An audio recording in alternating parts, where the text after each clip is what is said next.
Hindi naman ito makakausap na maayos eh. Sige, ipinapalap na pamangkin ko yan. Napaka-nagbiedad. Bata pa yan.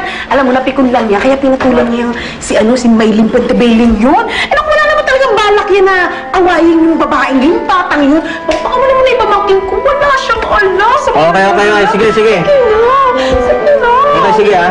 Pasalamat na lang kahit walang inayareklamo yung anak ni Mr. Puentebello laban sa kanya. Kung nagkataon, mahababang diskusyon pa bago namin mapapakawalan, pamakin mo.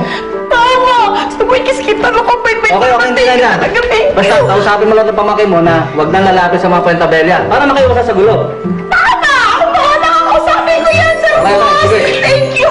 Kiss, gusto mo kiss? Okay na. Pirmahan mo na lang to. Masahe. Pirmahan mo na para makauwi na kayo. Boss, sir, masahe? Okay. Natuloy ka talaga ang macho. Okay, ako magdurubing pa ha. Bahala na muna kayo. Basta pwede na kayo umuwi. Ha? Uwi na kami. Ako na kayo, Alice? Okay. Sir, Yeah. thank you ha. Okay. Boss, the best ka. Manang Tessie, salamat sa tulong ha. Ano ka ba? Kay-repress lang yan. Ay, naku, hindi ba napansin? Ang galing kong umarte. Napagkamalang pamangkin kita, tsahin mo ako. Ang galing kong umarte. Pero, narinig niyo ba yung sinabi ng Tenad? Ay, doon muna rin pumunta doon sa Puentebello na yun! O, diba? Kalain mo yun? Manang Tessie, baka kasi nakauwi yan si Sir Ferdinand. Gusto ko po ulit magbaka sakali eh. Huwag na nga. Alam mo, problema nga yun. Huwag ka nang gano'n. Huwag ka na muna pumunta doon. Catherine, pakinggan mo na si Yaya Tessie. Kasi kung babalik tayo doon, malamang wala pa si Sir Ferdinand doon. Malay mo, makasalubungan naman si Clarissa doon. Alam mo, pinakabuting gawin natin ngayon, umuyos muna tayo at mag-isip ko anong gagawin natin. Ang galing. Nakakatawa lang yung buhay ko, no? Meron akong pinsan na dapat karamay ko, pero siya pa yung nagnakaw ng pagkatao ko, ng pamilya ko. Oo, may tsahin ako si Tita Amara. Pero galit na galit sa akin. May nanay ako na hindi ko man lang malapitan. Tapos may tatay ako na pilit nilalayo sa akin. Catherine, pagod ka lang. Kung gusto mo, doon ka muna sa amin. Ano? Paano na mami mo? Aya, ako na bahala doon. Sabi ko nga kaya mo. Manang Tessie, pasensya na kayo ha. Sir Charles, hindi ko na kasi alam kung saan pa pwedeng pumunta eh. Kung sino pa yung pwede kong maasahan. Ako, Catherine. Pwede mo akong asahan.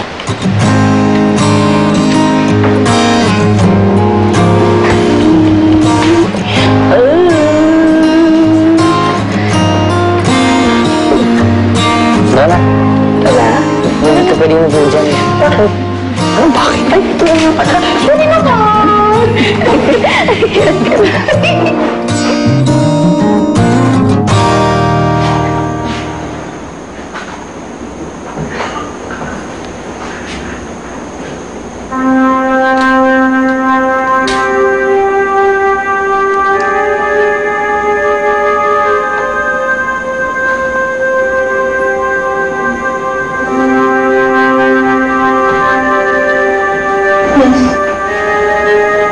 Nasaan ako? Nandito ka sa Center Misses. Gising ka na pala. Nahimatay ka kasi kanina, kaya dinala ka namin dito. Kumusta na pakiramdam mo? Okay na ako. Hindi na ako nahihilo.